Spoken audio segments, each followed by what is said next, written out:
നമുക്കറിയാവുന്ന പോലെ കണ്ണൂർ സർവകലാശാലയിൽ കഴിഞ്ഞ ദിവസം യൂണിയൻ തിരഞ്ഞെടുപ്പൊക്കെ ആയിരുന്നു. അവിടെ വലിയ ഈ സംഘർഷവും ഒക്കെ നടന്നതാണ്. ഇന്നിപ്പോൾ ഇതിലെ ഏറ്റവും ഒടുവിലൊരു അപ്ഡേറ്റ് എന്ന് പറയുന്നത് ഇതിൽ കേസ് എടുത്തിട്ടുണ്ട്. 220 പേർക്കെതിരെ പോലീസ് നടപടി വരികയാണ്. KSU, MSF അതുപോലെ SFI പ്രവർത്തകർ ഒക്കെയും കൂട്ടി 220 പേർക്കെതിരെ നടപടിയും ഒക്കെ വരികയാണ്. പ്രിയപ്പെട്ട പ്രേക്ഷകരെ, ഇന്നിപ്പോൾ നമ്മുടെ ലീഡേഴ്സ് മോർണിംഗിൽ അതിഥിയായി എത്തിയിരിക്കുന്നത് SFIയുടെ സംസ്ഥാന സെക്രട്ടറി PS സഞ്ജീവാണ്. സഞ്ജീവിനെ നമുക്ക് സ്വാഗതം ചെയ്യാം ഹലോ മലയാളത്തിലേക്ക്. Sanjeev, good morning. സ്വാഗതം ഹലോ മലയാളത്തിലേക്ക്. Very good morning. Thank you. Sanjeev, SFIക്ക് അഭിമാനിക്കാവുന്ന കാര്യമാണ്. 26ാം വട്ടവും യൂണിയൻ നിലനിർത്തി. അതുകൊണ്ട് തന്നെ SFIക്ക് എല്ലാ രീതിയിലും അഭിമാനിക്കാം. പക്ഷേ ഈ സർവകലാശാല അല്ലെങ്കിൽ ആ ഒരു ഭൂമിയെ ഒരു കലാപഭൂമിയാക്കി ഒരു കലാപ അന്തരീക്ഷം അവിടെ സൃഷ്ടിക്കണമായിരുന്നോ എന്നുള്ളതാണ് ചോദ്യം. ഇപ്പോൾ കേസുമായിട്ടുണ്ട്. അത് SFI സൃഷ്ടിച്ചതാണോ എന്നുള്ളതാണ് എൻ്റെ മറുചോദ്യം. കാരണം 26 തവണയായി കണ്ണൂർ സർവകലാശാലയിൽ SFI വിജയിച്ചു വരുന്നു എന്ന് നിങ്ങൾ തന്നെ പറഞ്ഞു. കഴിഞ്ഞ 25 തവണയും ഇല്ലാത്ത ഒരു സ്ഥിതിവിശേഷമായിരുന്നു ഇന്നലെ ഉണ്ടായിരുന്നത്. അതെങ്ങനെ ഉണ്ടായി എന്ന് ചോദിച്ചാൽ, കഴിഞ്ഞ കുറച്ച് തെരഞ്ഞെടുപ്പുകളെ MSF നേരിടുന്നത് കേരളത്തിലെ സ്റ്റേറ്റ് പോലീസിനെയും അതോടൊപ്പം ഞങ്ങളെ ഉൾപ്പെടെ പ്രതി ചേർത്ത് കോടതിയിലൊരു ഹർജി കൊടുക്കും. എന്നിട്ട് പ്രൊട്ടക്ഷൻ വേണമെന്ന് ആവശ്യപ്പെടും. 100 കണക്കിന് പോലീസുകാർ സ്വാഭാവികമായിട്ടും കോടതി വിധി വരുന്നതോടുകൂടി പ്രൊട്ടക്ഷൻ്റെ ആവശ്യവുമായി ബന്ധപ്പെട്ട് അവിടെ എത്തും. ഞങ്ങളോട് നേരിട്ട് ഏറ്റുമുട്ടാനുള്ള ശ്രമം നടത്തും. ആ ശ്രമത്തിനൊടുവിൽ പോലീസും വിദ്യാർത്ഥികളും തമ്മിലുള്ള പ്രശ്നമായി പിന്നീട് അത് പരിണമിക്കും. അത് കൂട്ടപ്പൊരിച്ചിലേക്ക് കാര്യങ്ങൾ മാറും. ഇത് കഴിഞ്ഞ 2 തവണയും നടക്കുന്നു. കാലിക്കറ്റ് സർവകലാശാലയിൽ സമാനമായിരുന്നു. ഇന്നലെ ഇതിൻ്റെ തുടക്കം ഒരു ആരോപണത്തിലായിരുന്നു. നിങ്ങളുടെ എല്ലാവരുടെയും ശ്രദ്ധയിൽ ഉണ്ടാവുന്ന ഒരു കാര്യമാണ്. ഒരു വിദ്യാർത്ഥിയെ SFI തട്ടിക്കൊണ്ടുപോയി ഒരു UUCയെ, നമ്മുടെ MIC കോളേജ് ചട്ടഞ്ചാൽ കാസർഗോഡ് ജില്ലയിൽ അവിടുത്തെ ഒരു UUCയെ SFI തട്ടിക്കൊണ്ടുപോയി എന്നായിരുന്നു ആരോപണം. അതും ക്യാമ്പസിൻ്റെ യൂണിവേഴ്സിറ്റി അങ്കണത്തിന് മുന്നിൽ. കണ്ണൂർ യൂണിവേഴ്സിറ്റി നമുക്കറിയാം നഗരത്തിൻ്റെ ഹൃദയത്തിലാണ്. അവിടെ വെച്ചിട്ടാണ് തട്ടിക്കൊണ്ടുപോയെന്നായിരുന്നു ആരോപണം.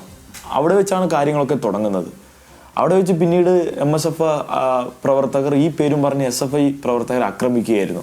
അപ്പോൾ SFI പ്രവർത്തകരെ ആക്രമിക്കുമ്പോൾ സ്വാഭാവികമായും പിന്നീട് അതൊരു കശവിശയായി മാറി.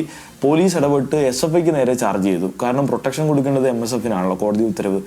ഈ നിലയാണ് അവലംബിക്കുന്നത്. മണിക്കൂറുകൾക്ക് ശേഷം എന്തുണ്ടായി എന്ന് വെച്ചാൽ, ഈ വിദ്യാർത്ഥി ബാംഗ്ലൂരിൽ ടൂർ പോയതാണെന്നുള്ള വിവരം പുറത്തു വരികയും ചെയ്തു. ആ കുട്ടി തന്നെ വീഡിയോ ഷൂട്ട് ചെയ്ത് പുറത്ത് വിടുകയും ചെയ്തു.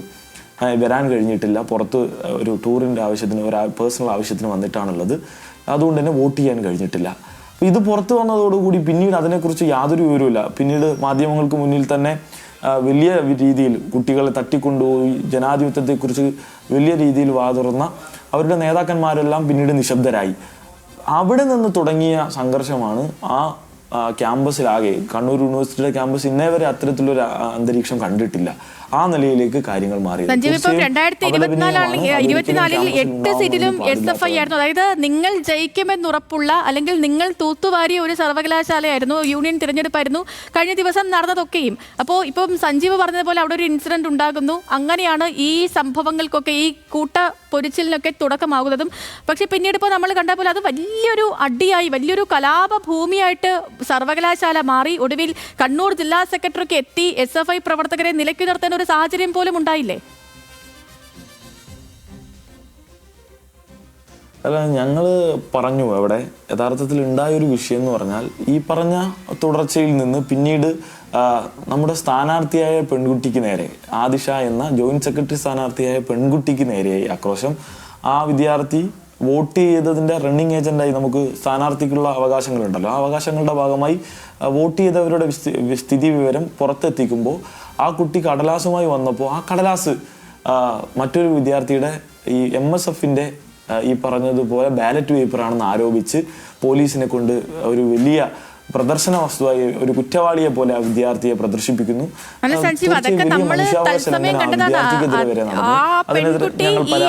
പ്രവർത്തകയുടെ ബാഗ് അടക്കം എടുത്തുകൊണ്ട് ഓടുന്നതും, അതായത് ID കാർഡുള്ള ബാഗ് കൊണ്ട് പോകുന്നതും പിന്നീട് പോലീസ് ഓടിച്ചിട്ട് പിടിക്കുന്നതും ഒക്കെയും നമ്മൾ കണ്ടതാണ്. അതിനുശേഷം ആ പെൺകുട്ടിയോട് പോലീസുകാരും മാധ്യമപ്രവർത്തകരും ഒക്കെ ആവർത്തിച്ച് ചോദിക്കുമ്പോൾ അത് SFI അല്ലെന്നാണ് ആ കുട്ടി പറഞ്ഞത്. പക്ഷെ പിന്നീട് മത്സരിച്ച് മുന്നിൽ നിന്ന് മുദ്രാവാക്യം വിളിക്കുന്നതും കണ്ടു. അതിൽ ചെറിയ തിരുത്തുണ്ട്. ആ കുട്ടിയുമായി ബന്ധപ്പെട്ട് ആ കുട്ടി ഏതെങ്കിലും തരത്തിൽ ആരുടെയെങ്കിലും ബാലറ്റ് തട്ടിപ്പറിക്കുന്നതായിട്ട് ഒരു വിവരവുമില്ല. അങ്ങനെയൊന്നും തന്നെ ആ നിലയിൽ തന്നെ ഒരു തെളിവുമില്ല. അങ്ങനെ ഇല്ല എന്ന് മാത്രമല്ല, അത് അങ്ങനെ സ്ഥാപിച്ചെടുക്കാൻ അങ്ങനെ ഒരു പരാതി പോലും അങ്ങനെ ഉന്നയിക്കാൻ പോലും ഈ പറഞ്ഞ ബന്ധപ്പെട്ടവർ തയ്യാറായിട്ടില്ല. അങ്ങനെയാണെങ്കിൽ ഒരു പരാതി ഉണ്ടാവണമല്ലോ. അതിന് പുറമെ മറ്റൊന്ന് പറയാനുള്ളത്, ആ കുട്ടിയോട് മാധ്യമങ്ങൾ ചോദിക്കുന്നതുമായി ബന്ധപ്പെട്ട് ആ കുട്ടി തന്നെ ഇന്നിപ്പോൾ നവമാധ്യമങ്ങളിൽ അതിൻ്റെ ചില വീഡിയോസ് കടന്നു വരുന്നുണ്ട്. ആ കുട്ടിയോട് ഒരുമിച്ച് ചോദിക്കുന്ന 4-5 ചോദ്യങ്ങൾക്ക് ആ കുട്ടി ആ നിലയിൽ കേൾക്കുമ്പോൾ നൽകുന്ന ഉത്തരം ചോദിക്കുമ്പോഴാണ് ആ പെൺകുട്ടി ഒറ്റ സ്ട്രെച്ചിൽ ഇല്ല എന്ന് പറയാണ്. അല്ല, SFI എന്ന് പറയാൻ എന്തിനാണ് ഒരു നാണക്കേട് ആവശ്യമില്ലല്ലോ. പറഞ്ഞു. അല്ല, ഞാൻ പറയട്ടെ, അങ്ങേക്കാണോ ആദിശയെ നേരിട്ട് കോണ്ടാക്ട് ചെയ്യാൻ കഴിയുക, എനിക്കാണോ? തീർച്ചയായും സഞ്ജീവനാണ്. മാധ്യമപ്രവർത്തകരെ അങ്ങക്കാണോ എനിക്കാണോ ആദിശയോട് കാര്യങ്ങൾ ചോദിച്ചറിയാൻ? അതെ. അപ്പൊ ഞാൻ പറയുന്നത് നിങ്ങൾ വിശ്വസിക്കണം. അതിലെന്താ വ്യത്യാസം? ഞാൻ എന്തിനു നിങ്ങളോട് കള്ളം പറയണം? സ്വാഭാവികമായിട്ട് നിങ്ങൾ മനസ്സിലാക്കേണ്ടത് എന്താ? രാവിലെ ആദ്യ ചോദ്യം ഞാൻ നിങ്ങളോട് പൂർണ്ണമായി പറയാം. ആദ്യ ചോദ്യം എന്ന് പറയുന്നത്, പിന്നെ നിങ്ങൾ SFI ആണോ? അപ്പോൾ പറഞ്ഞു ഞാൻ സ്ഥാനാർത്ഥിയാണ്, ഞാൻ മത്സരിക്കുകയാണ്, ജോയിന്റ് സെക്രട്ടറിയായി മത്സരിക്കുകയാണ്. അപ്പോൾ നിങ്ങളുടെ തന്നെ മാധ്യമപ്രവർത്തകർ എന്നോട് ഇതൊക്കെ അയച്ചതെന്ന് ഞാൻ ഇന്നലെ ഇതൊക്കെ അന്വേഷിച്ചതാണ്. അപ്പോൾ ഞാൻ പിന്നീട് ഉണ്ടാവുന്ന ആ കുട്ടിയോടുള്ള ചോദ്യം, 2 പ്രസക്ത ചോദ്യങ്ങൾ നിങ്ങൾ പറഞ്ഞതാണ്. നിങ്ങൾ SFI ആണോ? നിങ്ങൾ SFI ആണോ? ഈ ഭാഗത്ത് നിന്ന് ചോദിക്കുന്നത്, കാർഡ് നിങ്ങൾ തട്ടിപ്പറിച്ചോ? കാർഡ് നിങ്ങൾ കൊണ്ടുപോയി ഒളിപ്പിച്ചോ? ഇങ്ങനെയുള്ള ചോദ്യങ്ങൾ 4-5 ചോദ്യങ്ങൾ ഒരുമിച്ചാണ്. പിന്നീട് ആ കുട്ടിയുടെ ഉത്തരങ്ങൾ ഇല്ല, അല്ല, എങ്ങനെയാണ്? ഇല്ല, അല്ല, അങ്ങനെയാണ് പറയുന്നത്. അപ്പോൾ അത് പിന്നീട് കേൾക്കുമ്പോൾ SFI ആണോ എന്ന ചോദ്യത്തിന് ഇല്ല, അല്ല എന്നുള്ള വാദങ്ങൾ വരികയാണ്. ആ വീഡിയോ ആണ് പിന്നീട് വലിയ തോതിൽ പ്രദർശിപ്പിക്കപ്പെട്ടത്, പ്രചരിച്ചത്. യഥാർത്ഥത്തിൽ വിഷയം എന്താ? ആ കുട്ടിക്ക് 3-4 ചോദ്യങ്ങൾ ഒരുമിച്ച് വന്നപ്പോൾ നേരത്തെ നൽകിയ ഉത്തരം എന്താണ്? ഞാൻ മത്സരിക്കുകയാണ്. ആ കുട്ടി എന്തിന് ഞാൻ SFI അല്ല എന്ന് പറയണം? അത് യുക്തിപരമായി സഞ്ജു പറയുന്നതിന് ഞാൻ വിശ്വാസത്തിലെടുക്കുന്നു. പക്ഷേ വന്ന ദൃശ്യങ്ങളൊക്കെയും, നമുക്ക് ഫയൽ ചെയ്ത ദൃശ്യങ്ങളൊക്കെയും അങ്ങനെയായിരുന്നില്ല. പെൺകുട്ടി നേരിട്ടത് ഒരൊറ്റ ചോദ്യം മാത്രമായിരുന്നു. ഞാൻ പറഞ്ഞു, ഈ ഒരു ഭാഗം കൂടിയുണ്ട്. അല്ല, ഈ ഒരു ഭാഗം കൂടിയുണ്ട്. നിങ്ങൾ അവിടെ ഉണ്ടായിരുന്ന മാധ്യമപ്രവർത്തകരോട് അന്വേഷിച്ചാൽ മതിയാവും. അതോടൊപ്പം നിങ്ങൾ പറഞ്ഞു തട്ടി കൊണ്ടുപോയി എന്നൊക്കെ. അങ്ങനെ ഒരു പരാതി പോലും MSF ഈ നിമിഷം പോലും അവർക്കില്ല എന്നുള്ളതാണ്. അപ്പോൾ ആ പരാതി പോലും ഇല്ലാതെ കേവല ആരോപണത്തിന്റെ ഭാഗമായി ഒരു വിദ്യാർത്ഥി 20 മിനിറ്റോളം പോലീസ് പിടിച്ചു വെക്കുകയാണ്. അവരുടെ പൂർണ്ണമായും മനുഷ്യാവകാശം ലംഘിക്കപ്പെടുന്ന തരത്തിലേക്ക് അവരോട് പെരുമാറുകയാണ്. അവിടെ കഴിഞ്ഞു? ഇല്ല, അവിടെ കഴിഞ്ഞില്ല. പിന്നീട് കാസർഗോഡ് എക്സിക്യൂട്ടീവ് സീറ്റ് ജയിക്കണമെങ്കിൽ കള്ളവോട്ട് ചെയ്തേ MSFന് ജയിക്കാൻ കഴിയൂ എന്ന് വസ്തുനിഷ്ഠമായി നിങ്ങൾക്ക് മുന്നിൽ ഞങ്ങൾ തെളിയിക്കാൻ ഞങ്ങൾ അതിൻ്റെ പരാതിയുമായി പോവുകയാണ് സർവകലാശാലയിലേക്ക്. കാരണം വിവിധ കോളേജുകളിലെ UGCമാർ ഇന്നലെ കണ്ണൂർ സർവകലാശാലയിൽ എത്തിയിട്ടില്ല. ഇതുപോലെ ടൂർ പോയവരും പഠിച്ചു കഴിഞ്ഞവരുമായിട്ടുള്ള സ്ഥലത്തില്ലാത്തതുമായിട്ടുള്ള ആളുകളുടെ വോട്ട് മറ്റ് ആളുകളെ കൊണ്ട് വോട്ട് ചെയ്യിക്കാൻ, പ്രോക്സി വോട്ട് ചെയ്യിക്കാൻ ആളുകൾ ശ്രമിച്ചിരുന്നു. അതിൻ്റെയൊക്കെ ആരോപണങ്ങളും ദുരാരോപണങ്ങളും അതിൻ്റെ ഭാഗമായി അത് സംഘടിപ്പിക്കാൻ വേണ്ടിയായിരുന്നു MSF ഈ സംഘർഷം മുഴുവൻ അവിടെ ഉണ്ടാക്കിയത്. ഒരു ബസ്സാണ് അവിടെ കൊണ്ടുപോയി ക്യാമ്പസിൽ നിർത്തിയിട്ടത്. കാലിക്കറ്റിന് സമാനമായാണ് ഇവർ ചെയ്യാറ്. കണ്ണൂർ ഇന്നേ വരെയും, ഞങ്ങൾ 26ാമത്തെ തവണയും യൂണിയൻ ജയിച്ചു, ഇന്നേ വരെ ഞങ്ങൾ കൊണ്ടുപോയി ബസ്സൊന്നും ഇറക്കാറില്ല. 133ഓളം വരുന്ന UGCയാണ് കാലക്രമേണയായിട്ട് കണ്ണൂരിൽ ഉണ്ടാവാറ്. അതിൽ 80ഓളം വരുന്ന UGCമാർ SFIക്ക് ഉണ്ടാവാറുണ്ട്. ഞങ്ങൾ പോലും ബസ്സിൽ കൊണ്ടുപോയി ഇറക്കാറില്ല. സഞ്ജീവ് പറയുന്ന കാര്യങ്ങളൊക്കെ ഞാൻ വിശ്വാസത്തിൽ എടുക്കണം. പക്ഷേ എങ്കിൽ ഞാനൊരു കാര്യം ചോദിച്ചോട്ടെ. ഇപ്പോൾ ഇന്നലെ നമുക്ക് അറിയാവുന്ന പോലെ ഈ കഴിഞ്ഞ കുറച്ച് നാളുകളായിട്ട് SFI തൂത്തുവാരുന്ന ഒരു സ്ഥലമാണ്. നിങ്ങൾ വിജയിക്കുമെന്ന് ഉറപ്പുള്ള ഒരു സർവകലാശാലയാണ്. പിന്നെ ഇവിടെ സംഘർഷ സാധ്യത നേരത്തെ കണ്ടുകൊണ്ട് തന്നെ രാവിലെ മുതൽ അവിടെ സുരക്ഷാ വിന്യാസവും ഒക്കെയും ഉണ്ടായിരുന്നു. പിന്നീട് ഈ ഒരു സംഘർഷം നടക്കുന്നു. ഈ SFIയെ സംബന്ധിച്ച് കഴിഞ്ഞ കുറച്ച് നാളുകളായി മാതൃകാപരമായ സമീപനമാണ്. കാരണം മറ്റ് വിദ്യാർത്ഥി സംഘടനകളെയൊക്കെ അപേക്ഷിച്ച് ഈ പൊതു കാര്യങ്ങളിലൊക്കെ ഇടപെടുകയും ഫലപ്രദമായ കാര്യങ്ങളൊക്കെ ചെയ്യുകയും, പ്രത്യേകിച്ച് സർവകലാശാലയിൽ ഇഷ്യൂ ഒക്കെ ഉണ്ടായപ്പോൾ മുന്നിൽ നിൽക്കുകയും ഒക്കെ ചെയ്തത് SFI ആണ്. അല്ലെങ്കിൽ SFI മാത്രമേ പ്രതികരിച്ചുള്ളൂ എന്ന് വേണമെങ്കിലും പറയുന്നതിൽ ഒരു തെറ്റുമില്ല. അപ്പോൾ അങ്ങനെയുള്ള മാതൃകാപരമായ സമീപനമൊക്കെ സ്വീകരിച്ച് നല്ലൊരു പൊതുബോധമൊക്കെ സൃഷ്ടിച്ച് മുന്നോട്ട് പോകുന്ന ഒരു വിദ്യാർത്ഥി സംഘടന ഇന്നലെ ആ ഒരു ക്യാമ്പസിനെ കലാപഭൂമിയാക്കാൻ ഇങ്ങനെ നിൽക്കേണ്ട ഒരു ആവശ്യം ഉണ്ടായിരുന്നോ എന്നുള്ളതാണ് എൻ്റെ ഒരു ചോദ്യം. ഞാൻ ചോദിക്കുന്നത് ഞങ്ങളല്ല. സഞ്ജീവ് ഒരൊറ്റക്കാരൻ, നമ്മൾ ഈ മാധ്യമ പ്രവർത്തകർക്കടക്കം ഇന്നലെ പരിക്കേറ്റുന്നത്, ഞങ്ങളുടെ അടക്കം ക്യാമറകൾ പൊട്ടിയിട്ടുണ്ട്. ഈ ലക്ഷങ്ങളുടെ നാശനഷ്ടം പല മാധ്യമ സ്ഥാപനങ്ങൾക്കും ഉണ്ടായിട്ടുണ്ട്. അത് തീർച്ചയായും അതിൽ നിർവ്യാജം ഖേദം പുലർത്തുന്നു. നിങ്ങൾ പൊതുജനങ്ങൾക്ക് അത് പൂർണ്ണമായും കാര്യങ്ങൾ എത്തിക്കാൻ വേണ്ടി നിങ്ങൾ നടത്തുന്നു. അത് SFI ആണെന്ന് ഞങ്ങൾ ഇപ്പോഴും ഏറ്റെടുക്കുന്നില്ല. പക്ഷേ ആ കൂട്ടപ്പൊരിച്ചിൽ ഉണ്ടായിട്ടുള്ളത് സ്വാഭാവികമായും ആ നിലയിലാണ്. പക്ഷേ ആവർത്തിച്ച് പറയുന്നു, ഞങ്ങൾ ഉത്തരവാദിത്ത ബോധത്തോടു കൂടി പറയുന്നു, അവിടെ ഒരു സംഘർഷത്തിനും ഞാൻ അവിടെ പൂർണ്ണ സമയം ഉണ്ടായിരുന്നു, ഞങ്ങൾ കോപ്പ് കൂട്ടിയിട്ടില്ല.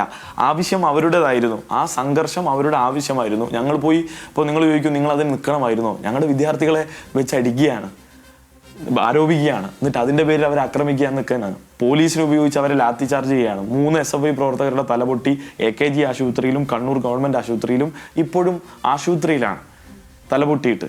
അപ്പോൾ ഇത് എന്താ സംഭവം, എന്താ സൂചിപ്പിക്കുന്നത്? അവരുടെ ആവശ്യമായിരുന്നു ഈ കാസർഗോഡ് എക്സിക്യൂട്ടീവ് എന്ന സീറ്റ് അവർക്ക് കിട്ടണമെങ്കിൽ അവിടെ കള്ളവോട്ടുകൾ കയറിയേ മതിയാകൂ.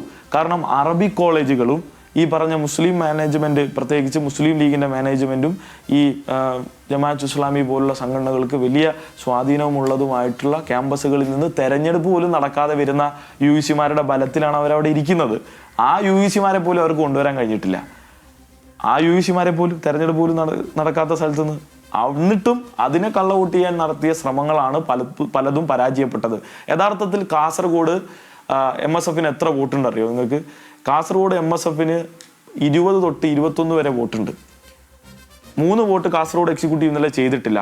ആകെ പിന്നെ UDSF-ന് കണ്ണൂർ സർവകലാശാലയിൽ 49 വോട്ട് കിട്ടണം. സഞ്ജീവ്, അതിലേക്ക് വരായിരുന്നു. ഇപ്പം ഈ കാസർഗോഡും വയനാടും അവിടെ എന്താണ് സംഭവിച്ചിട്ടുള്ളതെന്നാണ് SFIയുടെ ഒരു വിലയിരുത്തൽ. കാരണം ഒരിടത്ത് ഈ ലോട്ടിട്ട് നോക്കുകയായിരുന്നു, മറ്റൊരിടത്ത് ഒരൊറ്റ വോട്ടാണ്. അല്ല, ഭാഗ്യനിർഭാഗ്യങ്ങൾ കേരളത്തിലെ ഞങ്ങൾ SFI അങ്ങനെ കാണുന്നില്ല. ഞങ്ങളുടെ പോരാട്ടത്തിൽ അതിൻ്റെ മുന്നോട്ട് പോകുന്ന ശാസ്ത്രീയമായ സമീപനത്തിലൊക്കെ വിശ്വസിക്കുന്നതുകൊണ്ട് ഭാഗ്യനിർഭാഗ്യങ്ങൾ ഞങ്ങൾ മുന്നിൽ വെക്കുന്നില്ല. ഞങ്ങൾ എത്രത്തോളം പ്രവർത്തിച്ച് കൂടുതൽ UEC-മാരുണ്ടോ അവിടെ വിജയിക്കാൻ കഴിയുമെന്ന് ഞങ്ങൾ വിശ്വസിക്കുന്നു. തീർച്ചയായും അത് ഞങ്ങൾ തന്നെ ഞങ്ങൾക്കിടയിൽ തമാശയായി പറയാറുണ്ട്. അങ്ങനെ ലോട്ടിലേക്കൊന്നും ഞങ്ങൾ SFIയെ മുൻനിർത്തി വെക്കാറില്ല. ഭാഗ്യങ്ങളുടെ പരീക്ഷണം SFIക്കുള്ളതല്ല. തീർച്ചയായും അത് ഞങ്ങൾ അംഗീകരിക്കുന്നു.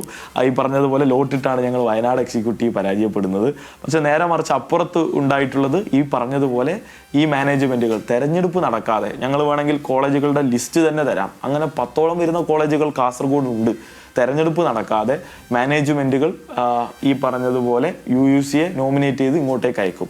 അപ്പോൾ DSS ഞങ്ങൾ നിരവധി തവണ പരാതി കൊടുക്കുമ്പോൾ എന്താ ഉണ്ടാവുക എന്ന് വെച്ചാൽ തെരഞ്ഞെടുപ്പ് നടന്നു എന്ന് അക്നോളജ്മെന്റ് വീണ്ടും അവർ തിരിച്ചയക്കുക എന്നുള്ളതാണ്.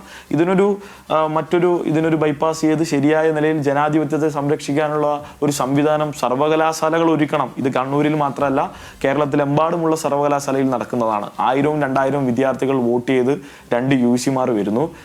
ഒരു വോട്ടിങ്ങും നടക്കാതെ ഓരോ സ്ഥലത്തുനിന്ന് ഓരോ UEC-മാർ വരുന്നു. എന്താ ഈ വ്യത്യാസം? ഇപ്പോൾ തലശ്ശേരി ബ്രണ്ണൻ കോളേജിൽ നിന്ന് ഇപ്പോൾ ആദിശ ഉൾപ്പെടെയുള്ള നിങ്ങളിപ്പോൾ സ്ക്രീനിൽ കാണിക്കുന്ന വിദ്യാർത്ഥി തലശ്ശേരി ബ്രണ്ണൻ കോളേജിലെ UEC-യാണ്. 2000 വിദ്യാർത്ഥികൾ വോട്ട് ചെയ്ത് വിജയിപ്പിച്ച വിദ്യാർത്ഥിയാണ്. അപ്പോൾ ആ നിലയിൽ ആ വിദ്യാർത്ഥി ഇങ്ങനെ തേജോവധം ചെയ്യുമ്പോൾ ഒരു വോട്ടിങ്ങിലും പ്രക്രിയയിലും പെടാതെ, ഒന്നിലും മത്സരിക്കാതെ, കേവലം മാനേജ്മെന്റിന്റെ മുസ്ലിം ലീഗിൻ്റെതാണ് അല്ലെങ്കിൽ ഇന്ന മതസംഘടനയേതാണ് എന്ന പേരിൽ മാത്രം കടന്നു വരുന്ന UEC-മാരുണ്ടാവുകയാണ്. അത് വലിയ ജനാധിപത്യത്തോടുള്ള വെല്ലുവിളിയാണ്. പക്ഷേ ഞങ്ങൾ അതിനപ്പുറത്തേക്കും കൂടുതൽ UEC-മാരെ കണ്ടെത്തേണ്ടതുണ്ട് എന്നുള്ളതാണ് ഞങ്ങൾക്ക് ഈ 2 സീറ്റുകളിലെയും പരാജയം സൂചിപ്പിക്കുന്നത്. എന്താണെങ്കിലും നടക്കാൻ പാടില്ലാത്തൊരു സംഭവമായിരുന്നു, ഒരു സർവകലാശാല കലാപഭൂമി. അപ്പൊ ഇനി അങ്ങനത്തെ സംഭവങ്ങളൊന്നും ഉണ്ടാകാതിരിക്കട്ടെ, അല്ലെങ്കിൽ ഉണ്ടാകില്ല എന്ന് തന്നെ നമുക്ക് പ്രതീക്ഷിക്കാം. ഇപ്പോ ഈ വിഷയത്തിൽ പോലീസ് നടപടി ആയിട്ടുണ്ട്. 200ഓളം പേർക്കെതിരെയൊക്കെയാണ് നടപടി. നിങ്ങൾക്കറിയാലോ? അതെ, അറിയാം. 200ഓളം പേർക്കെതിരെ നടപടി വന്നിട്ടുണ്ട്. അപ്പൊ ഇനി എന്താണ് മുന്നോട്ടുള്ള ഒരു നിയമ വഴി, എന്താണ് SFIക്ക്? നിയമവഴികൾ ഒരുപാടാണ്. ഞങ്ങൾ പരാതിയുമായി മുന്നോട്ട് പോവുകയാണ്. ഒന്ന്, ഈ വിദ്യാർത്ഥിയുമായി ബന്ധപ്പെട്ട് യുവജന കമ്മീഷൻ, വനിതാ കമ്മീഷൻ, മനുഷ്യാവകാശ കമ്മീഷൻ എന്നിവർക്ക് ഞങ്ങൾ പരാതി കൊടുക്കും. അവിടുത്തെ ടൗൺ SI-യുമായി ബന്ധപ്പെട്ട് ഞങ്ങൾക്ക് ചില പരാതികളുണ്ട്.